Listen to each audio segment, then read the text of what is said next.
How's it going, everybody? It's me, one of the dogs. Welcome back. So a couple of weeks ago, I dropped this video. The premise of that one was pretty simple. Smaller updates that would make 1.20 even more beautiful, no matter what the theme is. You guys seem to like that video, so we're back here, me and you together, doing it again. Smash like for 7,000 years of good luck, and let's go.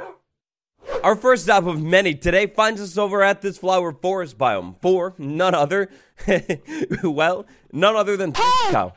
The Moobloom. It's a now iconic losing mob from a couple years ago. The Moobloom almost, actually, not even almost. It wasn't even close.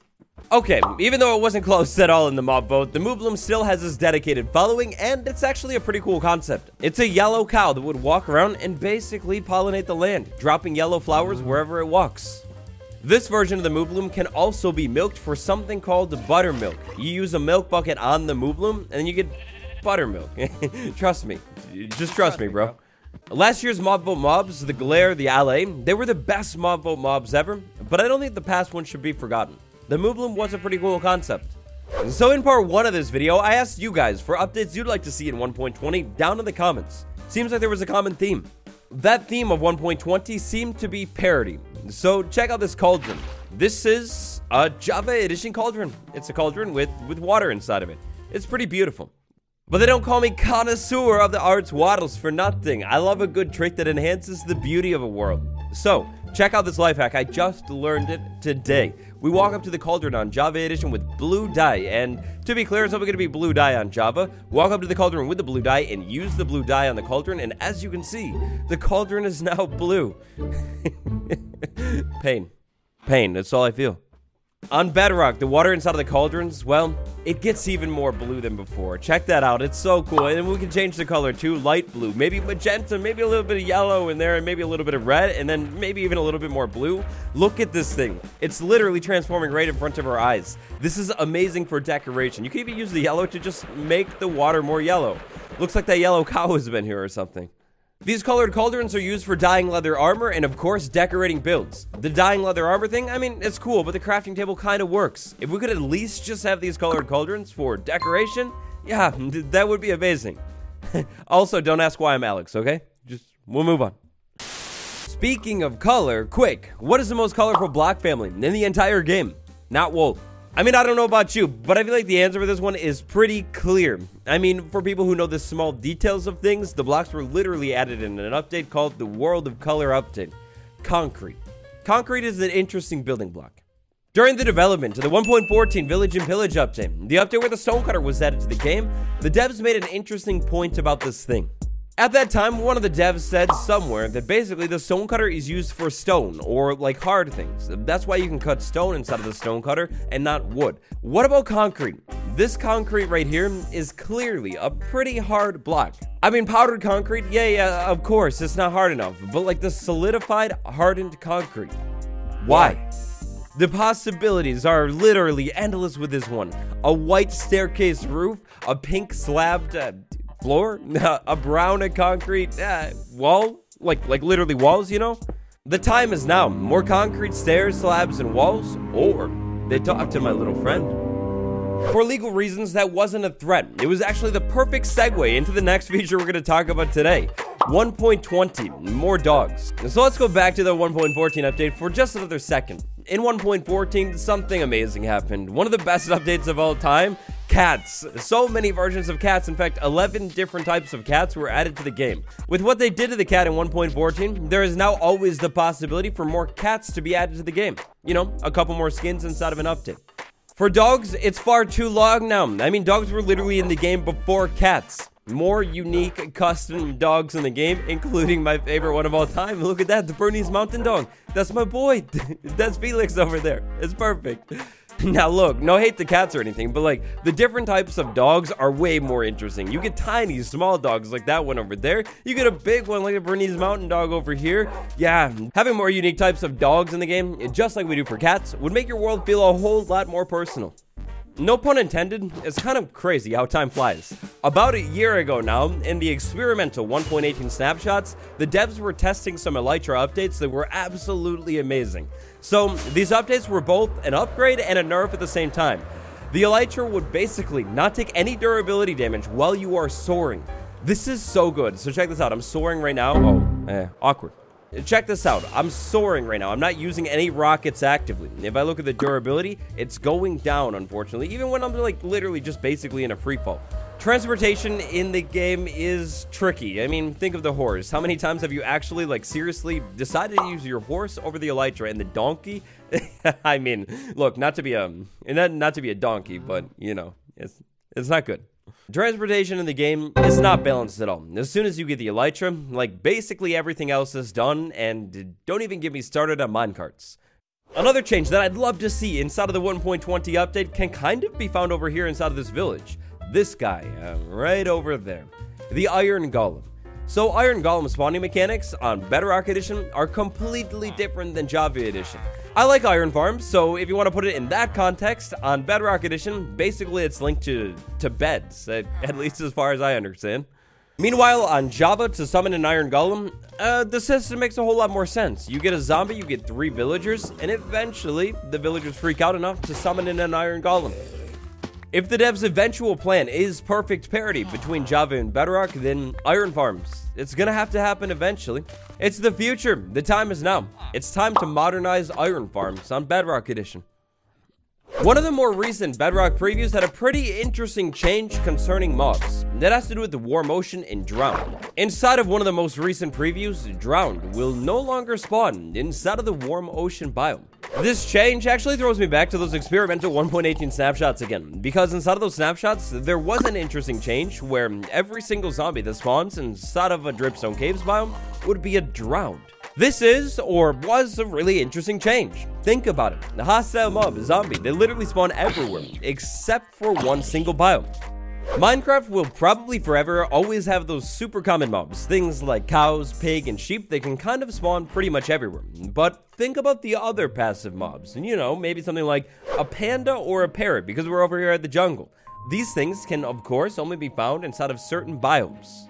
Almost every single newer passive mob that has been added to the game is unique to a specific biome or biomes. Going forward into the future, I think the devs need to do this with the hostile mobs too. Unique hostile mobs for the unique biomes in the game would not only make each biome feel a little bit more interesting, but it would definitely make a lot more room for more hostile mobs to be added to the game.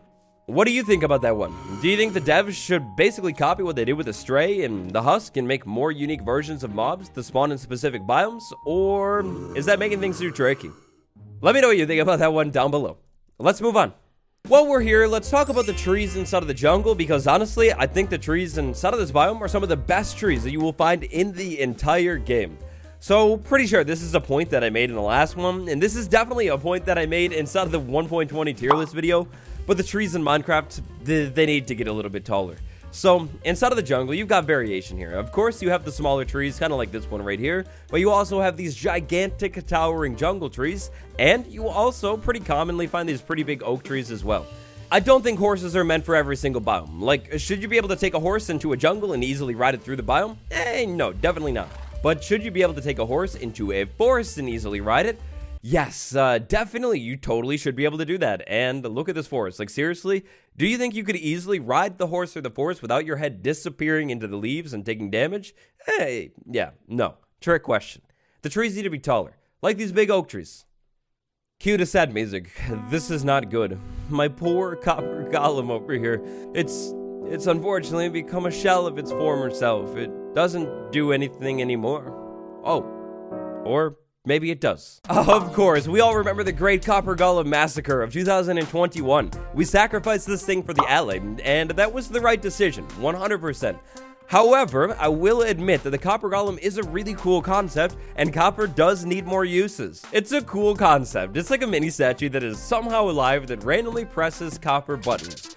Good for a randomizer, pretty good for dancing, as you can see right here. Yeah, those two things would be the big major use for this thing, but like, how cool is this thing? The noises that it makes, it's like, this is like chef's kiss, it's perfection. Maybe I should have actually voted for that. No, I'm just kidding. I would still vote for the ally. Hey, but speaking of Copper Golem, Copper, let's talk about the Copper Horn for a second. I'm not saying that the Copper Horn should be brought back. Instead, I'm saying instruments. When it comes to instruments, nowadays, we've got the Goat Horn in the game. I mean, of course, there is the note block. It's kind of an instrument, maybe, but like a usable item, instrument that you can run around and, actually use. Yeah, no matter what, it will never be the most useful thing in the world, but it could be an interesting collectible item. Couple ideas that I had come in the form of structures already in the game. The Desert Temple, at this point unchanged for like decades. It's like literally old and dusty. The ancient Egyptian society is one of the most advanced and fascinating societies of all time. There are tons of ancient instruments that the Egyptians made. Pick one and add it to the chests. Or instead of the Desert Temple, right next door, we have a Desert Village. There are different types of villages in the game, for the different biomes. Maybe each type of village has a different type of instrument that you can loot here.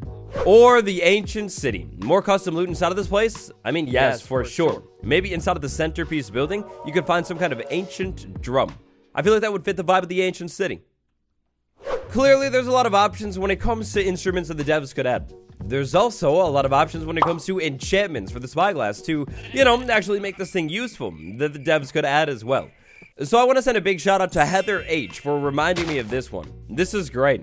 Couple different enchantment ideas that could be really cool to see. Some kind of night vision enchantment. So basically, you enchant the Spyglass with night vision. All of a sudden, it's midnight, you use your Spyglass and you can see clearly. But not when you zoom out because the Spyglass has night vision, not you. Another cool idea would work in both the day and the nighttime. So we have the Spyglass, we enchant it with, like, glowing or something like that. Then whenever we zoom in on something, whatever we're zooming in on gets highlighted. But this highlight thing would only happen for a couple of seconds. It's a very brief thing, and of course it wouldn't happen to, like, everything. Just the one thing or two things you're zoomed in on. For this next one, I don't even need to say a single word. You'll just get it. Watch.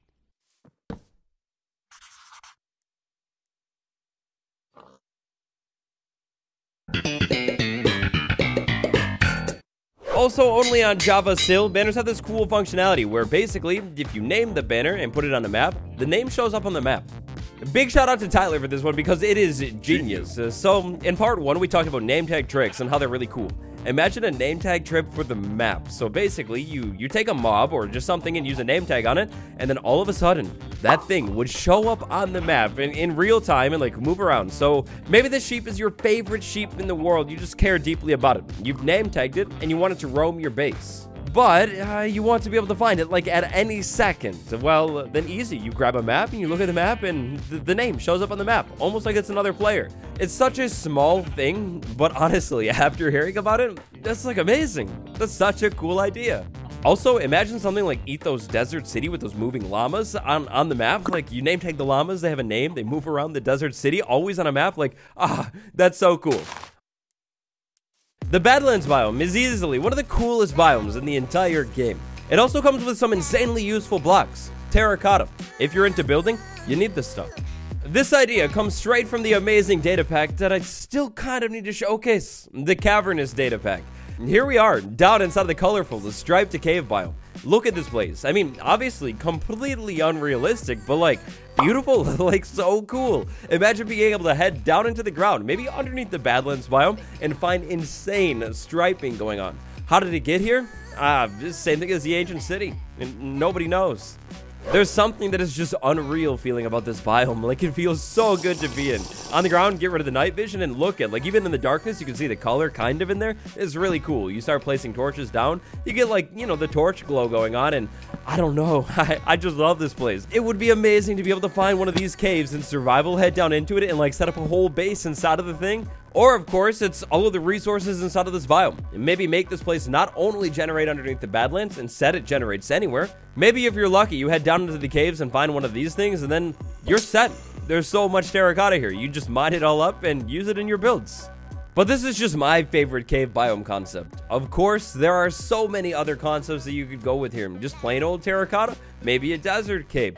Maybe take the ocean caves and, instead of just filling them with water, make them a little bit more interesting. Look, a common theme today, I guess, is possibilities. The possibilities are endless. Just like they used to be inside of the swamp biome. Yup, I'm gonna put this one in the list. I don't know how I completely forgot about it, but here's a slideshow of some memes reminding you that you should be happy because it could be worse. You could just, not exist or something like that. And that would be very unfortunate and tragic, and even worse, not exist because of like another I don't know. It's not good. It's not good. more Minecraft 1.20 updates. Which update is your favorite in this video today? And why is it Felix, my Bernese mountain dog? Felix needs to be in Minecraft, like yesterday. I mean, look at this thing. It's adorable. Thank you all so much for watching today's video. I appreciate you. If you'd like to see me make a sequel to the sequel, then pretty simple. All you need to do is just leave a like and then wait. While you're waiting, maybe subscribe. Good idea. You'll see other videos too. It's been me, Waddle. All the links you need in your life, they're in the description. I'll see you next time. Goodbye, everyone.